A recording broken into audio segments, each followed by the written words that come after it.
Welcome back to the deep dive. Today is particularly exciting for us. We're actually unpacking a dedicated learning resource from our own team here at the nonprofit EdTech Skillwanderer. That's right. The course is called The Quality Mindset, Fundamentals of Software Assurance.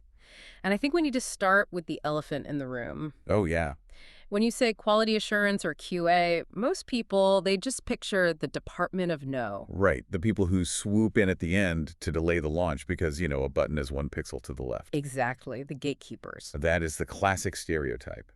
But looking at the Skillwanderer material, that's precisely the mindset this course wants to, deprogram. Deprogram, I like that. Because if you think QA is just finding bugs 5 minutes before the deadline, you've already lost the game. So if it's not just bug hunting, Yeah. what is the core function? I mean, somebody does have to find the bugs eventually, right? They do, yeah, but that's an output, not the purpose. Mm-hmm. The course defines the core discipline as defect prevention and risk mitigation. Okay, so it's a proactive thing. It's a complete shift.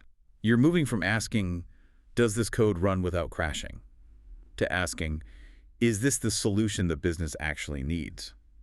That's less of a technical check and more of a product strategy role. Precisely. The course draws a really hard line between a manual tester and a QA professional. And what's the real distinction there? Well, a manual tester is task-oriented. They get a script, they run it, they ask, does the button click? And the QA professional. They're asking, why is this button here in the first place? And is it confusing for the user? It's ownership. Ownership of the quality. Exactly. Yeah. And to do that, the course really pushes for black box testing. We should probably clarify that term for anyone who isn't, deep in the weeds of software development. Sure. Black box just means you're testing the software without looking at the internal code. You're flying blind on purpose. So you're interacting with it just like a customer would. 100%. You aren't cheating by looking at the database to see if the record's saved. You are waiting for that success message on the screen. Because if the user doesn't see it... Then for all practical purposes, it didn't happen. This brings up timing, though. If you're acting like a user, you can't really do that until the whole thing is built, can you? And that's the trap. The Skillwanderer material is so adamant about this. If you wait until the end, you're just firefighting. You're cleaning up messes, not preventing them. I'm guessing there's a pretty big price tag attached to that firefighting. A massive one. The notes highlight this exponential cost. Finding a logic gap in the design phase that costs pennies. You're just erasing something on a whiteboard. But if that same gap makes it all the way to production... You're talking thousands. Yeah. Hot fixes, server downtime, damage to your reputation. The course makes a very strong business case. The QA isn't an expense, it's budget protection. So in those early planning meetings, they're basically playing devil's advocate. That's a perfect way to put it. While the developers are optimistically mapping out how the feature will work. The happy path? Right. The QA lead is in the corner asking, okay, but what happens if the user tries to upload a 2 GB file instead of a 2 MB one? Or what if their internet drops right when they hit the Pay Now button? Exactly, those kinds of questions. It's a necessary pessimism, really. It balances out what the course calls developer vision. Is that like a blind spot? It's not a criticism, it's just a reality. Developers are builders.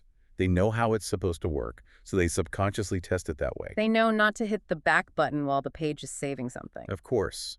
But a real user, they're chaotic. They're on a slow 3G network. They're in a hurry. They double-click everything. QA is the voice of that user. So you're learning to break things so the customer doesn't have to. You're learning to advocate. The real goal here, according to the material, is to build a growth mindset. You move from just observing this is broken to analyzing why is this so fragile.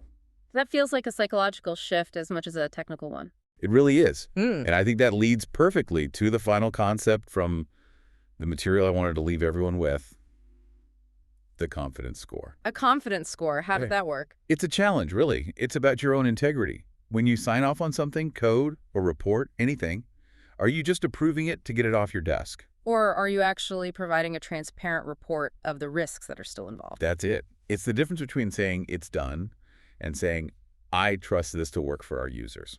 Wow. True quality isn't about perfection, then. It's about being honest about the risks. A really provocative thought to take into your next deadline. That's all the time we have for this deep dive on the quality mindset. Thanks for listening.